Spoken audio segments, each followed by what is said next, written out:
ప్రజలు మార్పు కావాలనే విధంగా ఆ రోజు ఎట్లయితే మార్చిందో ఈరోజు కూడా అదే మార్పు మాకు కనబడుతున్నది. ఎందుకంటే 5 నెలల కింద జరిగిన అసెంబ్లీ ఎలక్షన్స్లో ఉన్న ప్రజల నాడి ఈరోజు పూర్తిగా మారింది. దాన్ని మేము క్యాంపెయినింగ్లో చూస్తున్నాము. ఎక్కడ పోయినా కానీ మంచి బ్రహ్మరథం పడుతున్నారు. ఎందుకంటే ప్రభుత్వాలు నడపడం అనేది ఒక కళ.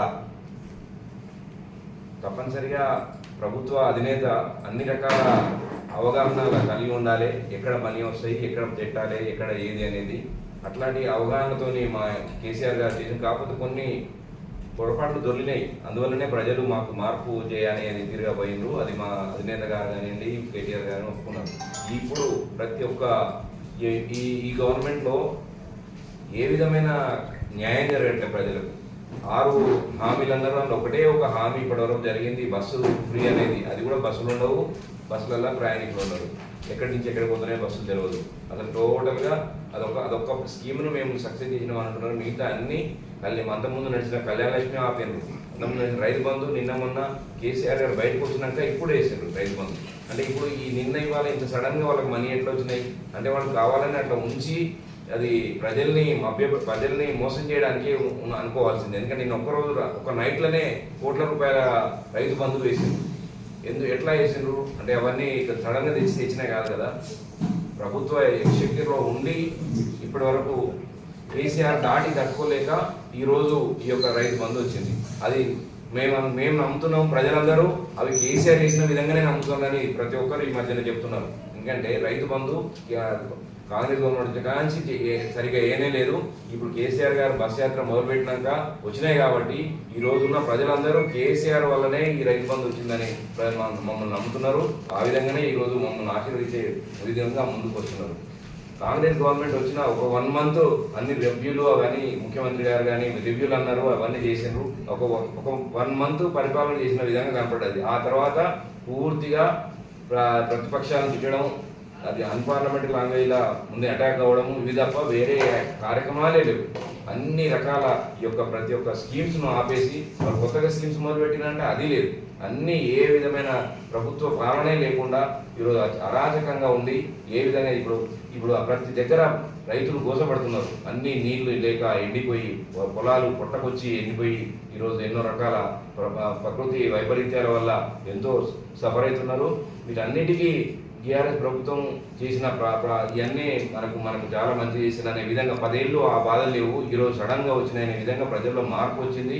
ఆ విధంగానే ఈ యొక్క కవిత మేడం గారు నామినేషన్ వేసిన దగ్గర నుంచి కూడా అసలైతే నామినేషన్ వేసినప్పుడు అసలు పోటీలే లేదన్నారు. స్టేట్ మొత్తంలో టీఆర్ఎస్ పార్టీ పోటీలే లేదు, ఓన్లీ బీజేపీ కాంగ్రెస్ మధ్యలో అన్నారు. కానీ ఈరోజు ఈ 2 పార్టీలను దాటి ఎక్కడ వదిలినా కానీ ప్రజలు బ్రహ్మరథం పడుతున్నారంటే మార్పు అనేది మళ్ళీ జరిగింది. ఈ 5 నెలల్లోనే మార్పు జరిగింది. మళ్ళీ బీఆర్ఎస్ పార్టీని దీవించే విధంగా, అప్పున చేసుకునే విధంగా ప్రజలందరూ ఇలా సమాయత్తమైనారు. ఎక్కడ చూసినా ఎంతో రెస్పాన్స్ వాళ్ళ ముఖాల్లో ఈరోజు అరే తప్పు చేసినాం, మేము మళ్ళీ తెచ్చుకుంటాం మిమ్మల్ని అనే విధంగా మాట్లాడుతున్నారు. కాబట్టి ఆ విధంగా ఈరోజు కవిత మేడం గారు 1,00,000 మెజారిటీతో తప్పనిసరిగా మహబూబాద్ ఎంపీ సీట్ను కైవసం చేసుకుంటుందని ఘంటాపదంగా కళ్యాణ లక్ష్మి చెప్పులు తప్ప ఒక్క లక్ష కాదు, ఒక్క మనిషి గుడియలే. అదేవిధంగా ₹1,00,000 ఇచ్చుకుంటూ తులం బంగారం గుడిస్తా ఉన్నారు. అందులో అమలు కాలే. అంటే కేవలం అభూత కల్పనలు చెప్పి, మాయ మాటలు చెప్పి ప్రజల్ని ఎమోషనల్గా ఓట్లు మార్పు అని ఒక మార్పును రావాలని కోరుకోవడంతో యువకులు, శ్రామికులు, కర్షకులు, పెన్షన్దారులు అందరూ కూడా నమ్మి మోసపోయి ఓట్లేసారు.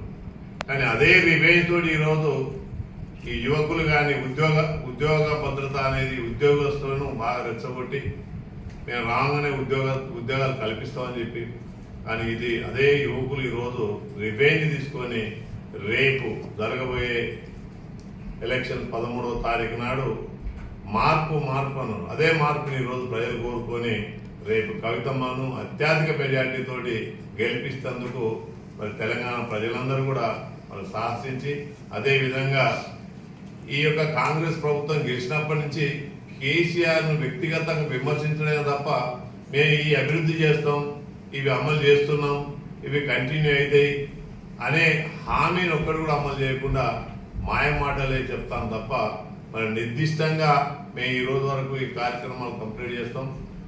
మరియు రైతులు, కర్షకులు, పెన్షన్దారులు రేపు